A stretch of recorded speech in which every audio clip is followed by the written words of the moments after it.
I am Siobhan Tuvino, and this is Hard Hat Legends. And today I have with me Mr. Larry Fry. And tell us who you work for and what is your role in the company you work for. So I work for Branco Enterprises, and I'm a project superintendent. Okay, all right. So we're just going to jump in and get started, okay? Okay. Okay. What was your first job as a young teen? So I worked at a solo market where I mainly worked in the meat shop. Okay. Started out just basically cleaning, and it was a full-service meat shop. So we had a deli that was our case where we got burger or steaks or whatever somebody wanted. So you had to do like a deli at Walmart. You just, if they want a pound of ham or if they want. Okay, so it was everything. Also, I cleaned all the saws and grinders, and I can still remember Tuesdays was beef liver day. Oh, God. And it was horrible to clean the bandsaw after that. I can't even imagine. I might have had to quit that day. I enjoyed working there.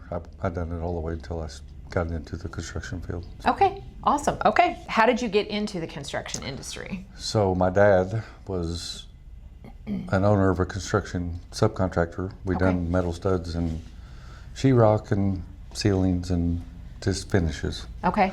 And he wanted me to go to college.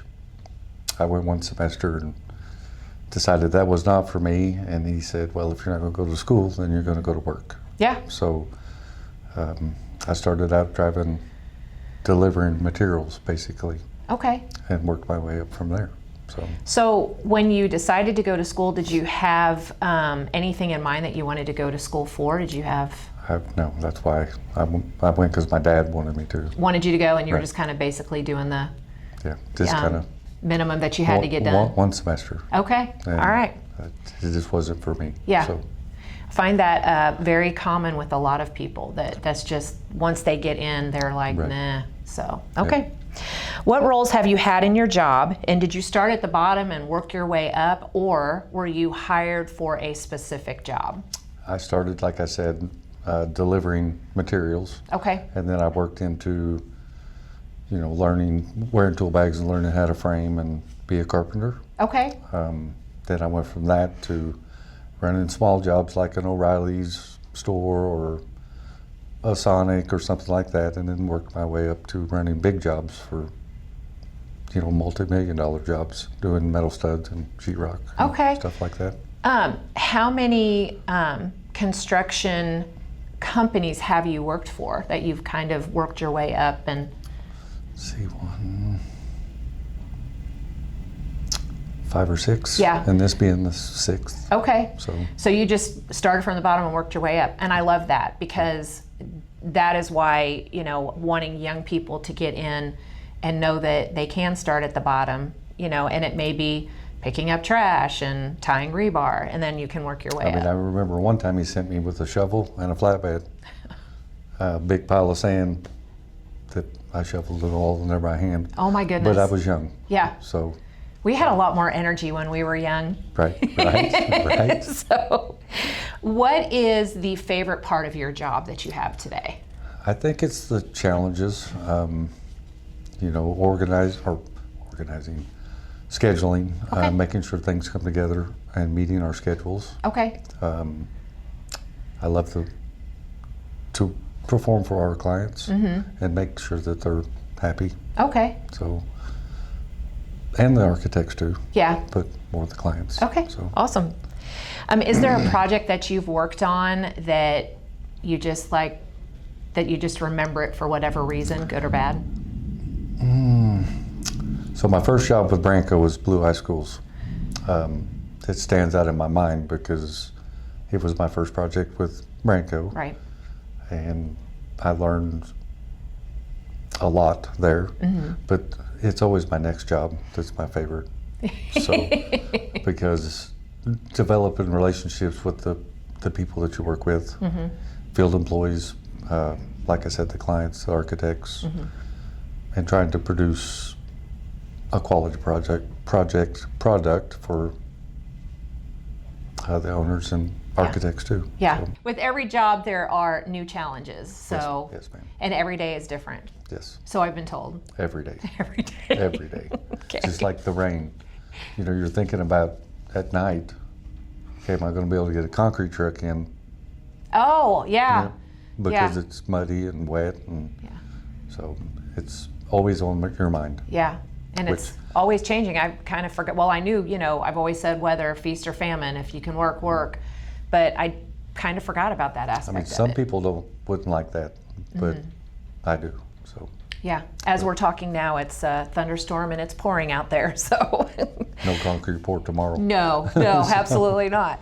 Who has been a mentor for you, and what one piece of advice did they give you that you still use today? So I'm going to say his name was Randy Lee Sr., and he kind of took me under my wing, or under his wing, when I was in my early 20s. And he taught me craftsmanship, the importance of quality, and how to work hard, how to organize a job, how to keep your stuff clean. Yeah. It's just always stuck out in my mind. He's now also a superintendent for another company. Okay. I mean, I haven't seen him in years, but he taught me a lot when I was young. We may have to tag him in this so he can see that. Right. Yeah. Yep, so I'd say that would be, I really don't have any other. Yeah. I mean, lots of people have helped me along the way. I mean, even superintendents at Branco when I first started, I bugged a lot of them just with questions of things that I didn't know. But well, that's good. I've since learned. Yeah, so. That's good. I think that should be the case for everybody. That Right. if you have the questions, that's how you're going to learn, and that's how you're going to do better. Right. So that's awesome. Okay. What are some ideas or suggestions that you may have to get more people into the construction industry? I guess the first thing, going back to the school thing for me, do you want to graduate with $100,000 worth of debt?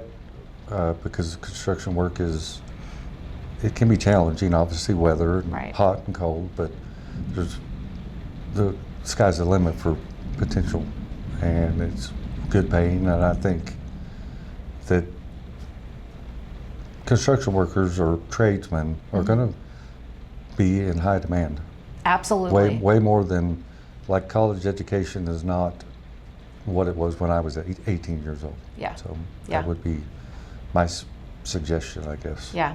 So We're losing our workforce. I think they said within the next 10 years, for every 5 people that are retiring, there's only 1 person coming into the construction industry. Right. And that's 10 years away, and that's going to, that could cripple us. So we need to do something. So Yes, ma'am. Yep. Well, thank you so much for coming. And Mr. Larry has just come from work, so he Yes, worked all day and flew over here so that he could interview with us. So I'm very appreciative. Thank you so much for doing that. Thank you for having me. Your time. So thank you all so much for watching, and stay tuned. We're going to have more coming out. If you would please like and subscribe to our YouTube channel, we'd so appreciate it. Thank you. Thank you.